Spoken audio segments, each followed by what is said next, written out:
L'histoire commence. La capitaine Jackie Vellet dirige une unité spéciale au sein de la police de Miami-Dade appelée TNT, la Tactical Narcotic Team. Sur le papier, leur mission est simple, retrouver l'argent de la drogue cachée dans toute la ville et le saisir. Mais ce travail s'accompagne d'une grande tentation, car ces agents manipulent des millions de dollars presque sans surveillance.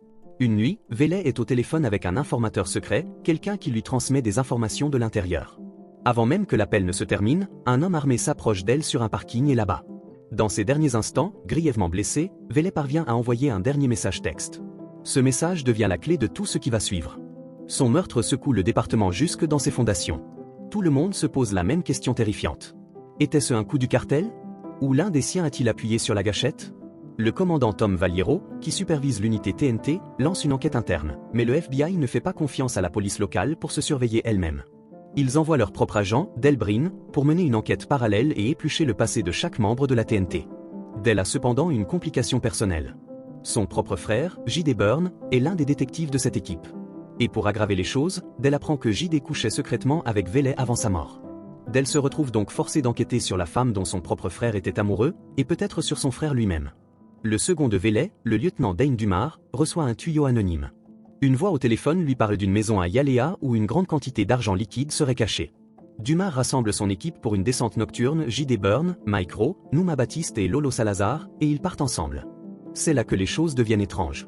Avant même d'arriver à la maison, Dumar indique discrètement à chaque membre de l'équipe un montant différent d'argent qu'ils sont censés rechercher. Un détective entend 75 000 $. Un autre entend 250 000 $. Personne ne remarque encore l'incohérence, mais Dumar ment déjà aux personnes même qu'il conduit vers le danger. Personne ne sait pourquoi. Ils arrivent devant une maison tranquille et délabrée. Une jeune femme nommée Desiree, que tout le monde appelle Deci, ouvre la porte. C'est la maison de sa grand-mère, et elle ne veut visiblement pas que la police s'en approche. Mais avec un mandat de perquisition en main, elle n'a pas vraiment le choix de les laisser entrer. Une fois à l'intérieur, Deci refuse de dire un seul mot sur quoi que ce soit de caché dans la maison. L'équipe fait appel à Wilbur, un chien renifleur entraîné, pour fouiller les lieux. Wilbur n'hésite pas une seconde. Il entraîne son maître chien droit vers le grenier, aboyant et tirant sur sa laisse comme s'il savait déjà ce qui s'y trouve.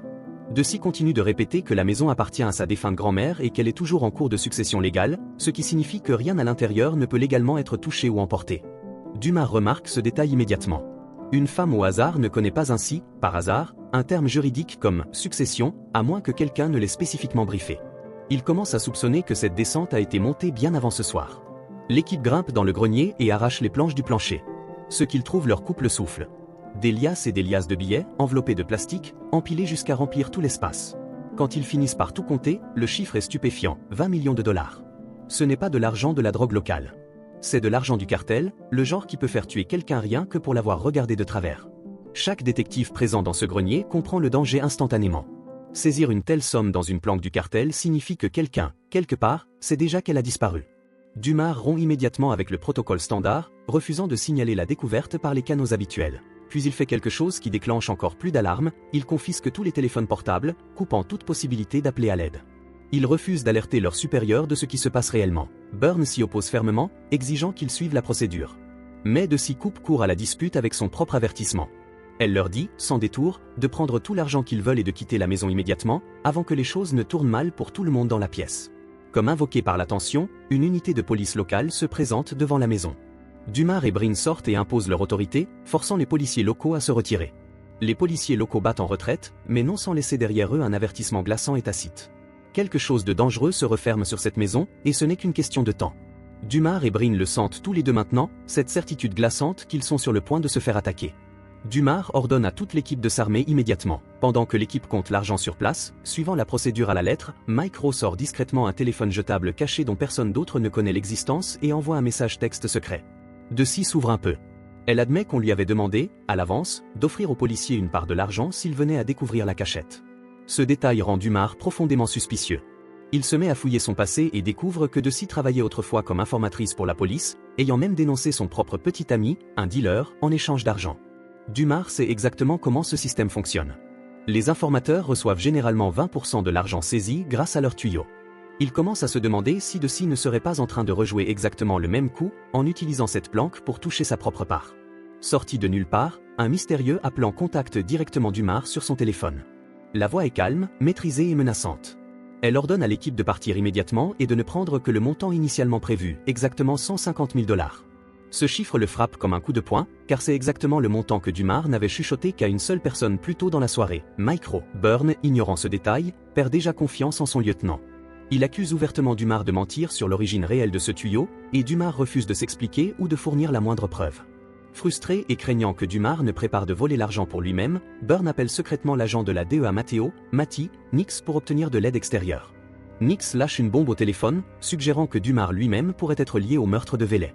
Il révèle un épisode douloureux du passé de Dumas, celui-ci a perdu un jeune enfant, emporté par un cancer, et croule depuis sous des dettes médicales écrasantes. Pour Byrne, cela ressemble soudain à un mobile bien réel pour voler 20 millions de dollars. Pendant ce temps, dehors, Mike Rowe remarque quelque chose de profondément anormal dans le quartier qui les entoure. Aucune voiture garée nulle part. Aucun passant. Et plus étrange encore, les lumières de Porsche de chaque maison se sont allumées exactement à la même seconde, comme si elles fonctionnaient sur une minuterie synchronisée. Byrne repère une lumière clignotante provenant d'une maison voisine, clignotant selon un rythme étrange et délibéré. Il l'observe attentivement et réalise qu'il s'agit de Morse. Lettre par lettre, cela épelle un mot, flic. Les pièces du puzzle s'assemblent. Toute cette rue est sous la surveillance du cartel. Ils ne sont pas seuls et ils ne l'ont jamais été. Byrne décide d'aller vérifier lui-même la maison d'où provient le signal, y entrant complètement seul malgré le risque. Dès qu'il est parti, de s'y prend Rowe apparaît et l'avertit de quelque chose qu'elle a surpris. Dumas, dit-elle, essaie discrètement de convaincre Baptiste et Salazar de l'aider à voler la planque pour lui-même. De retour à l'intérieur, Dumas met directement la pression sur Rowe, lui demandant sans détour s'il travaille secrètement comme informateur. Rowe ne dit rien, refusant de répondre dans un sens ou dans l'autre. Dumas s'en va pour retrouver Byrne, et dès qu'il a le dos tourné, Rowe envoie un texto urgent à ses complices cachés, leur disant de se dépêcher. Dumas revient à la maison et ordonne à tout le monde de se préparer à partir immédiatement. Puis, sans prévenir, le courant est coupé complètement. Des coups de feu nourris déchirent soudain la maison depuis l'extérieur, brisant les fenêtres et forçant tout le monde à se plaquer au sol. Salazar reçoit une balle et s'effondre, blessé. Dumas et Rowe se précipitent dehors dans l'obscurité, à la poursuite des tireurs. Byrne revient en traînant un guetteur du cartel qu'il a attrapé dans la maison voisine. Le guetteur passe un appel à son patron juste devant eux et transmet un message étrange. Le cartel, insiste-t-il, n'est pas derrière cette attaque. En fait, ils sont prêts à laisser filer l'intégralité des 20 millions sans se battre.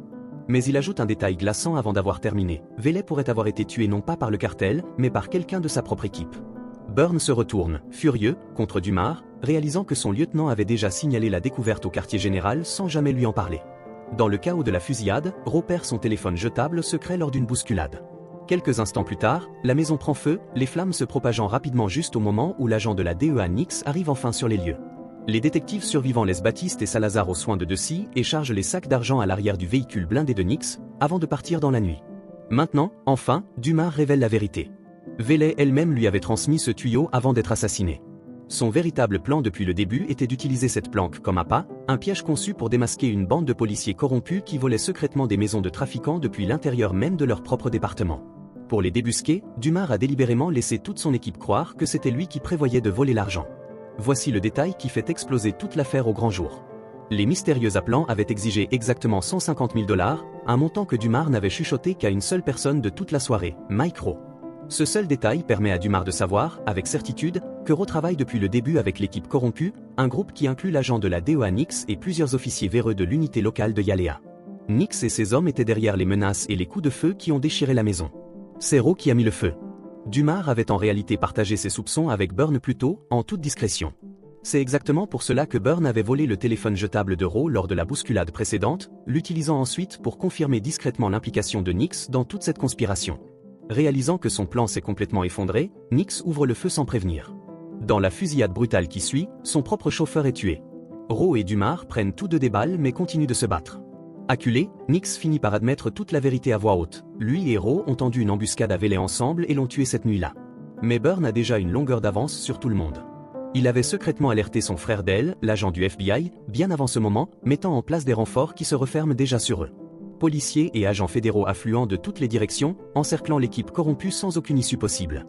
Dumas poursuit Rowe dans l'obscurité et lui passe lui-même les menottes, mettant fin pour de bon au rôle de Rowe dans le meurtre de Velay. Nix tente une fuite désespérée, entraînant Byrne dans une course-poursuite à grande vitesse à travers les rues de la ville. La poursuite se termine par la mort de Nix, abattu au volant. Avant de remettre l'argent à leur supérieur, l'équipe survivante échange discrètement le véritable argent contre des piles de vieux annuaires téléphoniques sans valeur que la grand-mère de Deci entassait dans la maison depuis des années. Ils remettent les 20 millions de dollars authentiques, intégralement intacts et dans les règles. Decy, qui les a aidés à découvrir la vérité depuis le début, est récompensé par 20% de la saisie totale, comme le serait n'importe quel informateur officiel. Dans la scène finale, Dumas et Byrne se tiennent ensemble sur une plage tranquille, regardant le soleil se lever sur l'eau. Aucun mot n'est nécessaire entre eux désormais. C'est leur manière silencieuse d'honorer Vélez, la capitaine dont le meurtre a déclenché toute cette chaîne d'événements, et dont le plan final a fini par exposer les traîtres cachés au sein de sa propre unité de police.